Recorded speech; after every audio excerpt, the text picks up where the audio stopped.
news was California Senate Pro Team Don Parada, Democrat from California, has been under investigation by the FBI for over 4 years for accepting money from Indian tribes while sponsoring a bill to expand Indian gaming.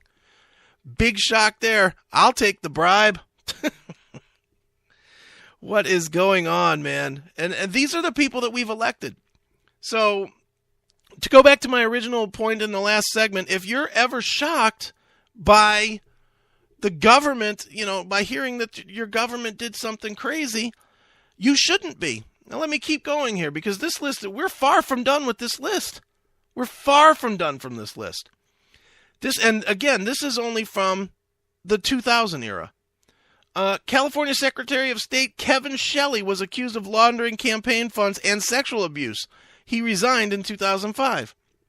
California Insurance Commissioner Chuck Quackenbush resigned on June 28, 2000, rather than face impeachment for campaign finance violations arising out of the insurance industry settlements after the 1994 Northridge earthquake. So this piece of garbage stole money from earthquake victims.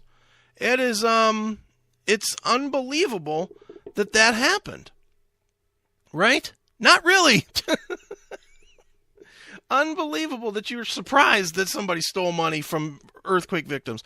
So if you remember the 94 earthquake, people were dead, families were broken, bridges were falling down in California, and people were on those bridges and, crushed to death under bridges that fell on top of them. Well, this guy stole the money from them. Nice. And he's an elected official in our government. Let's see here. Connecticut, in 2004, Governor John G. Rowland resigned from office during a corruption investigation and later pled guilty in federal court to one count of conspiracy to commit mail fraud and tax fraud.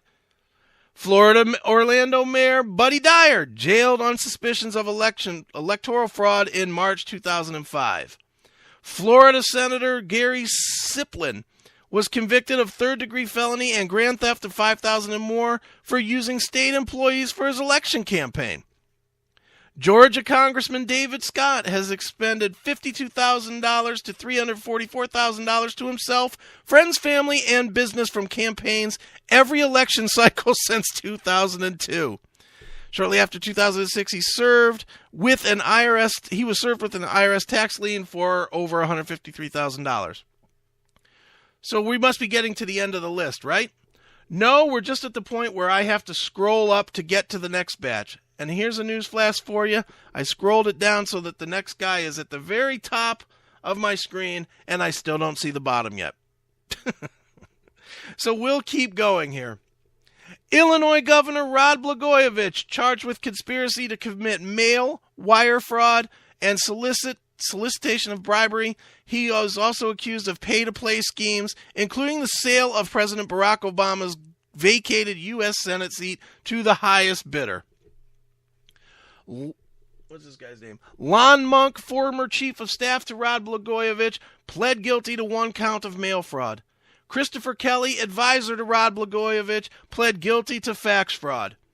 Illinois Governor George H. Ryan, illegal sale of government licenses and contracts as the Secretary of Illinois State, was convicted in 2006. Are you starting to see this as a theme here? Our politicians are dirty, dirty scumbags. Scumbags. Let's see here. We're not going to stop. Chicago Alderman Percy Giles sentenced to 3 years in prison for racketeering, extortion, and other things in 2000.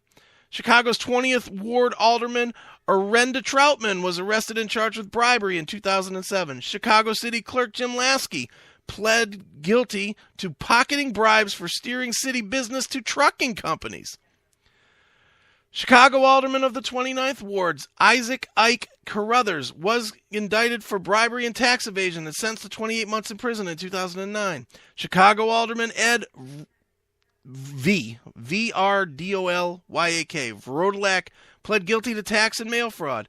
Illinois' Antoine Rezko, a member of Barack Obama's Senate Fundraising Committee, was convicted by the U.S. Attorney Patrick Fitzgerald on 16 felony corruption charges. Illinois, the former mayor of Cicero, Betty Lauren Maltese, was convicted of racketeering, wire fraud, and mail fraud for her role in stealing about $12 million. These are our elected officials, folks. 2000 to 2009. These are just the ones that got caught. This is what I'm saying to you. If these are the ones that got caught, how many did this stuff but didn't get caught? I mean, you know as well as I do, if you've ever done anything wrong, you did it 4 times and only got caught once. So I'm going to say, conservatively, 4 times as many politicians are doing this stuff but not getting nailed. But we keep going because this list is nowhere near done.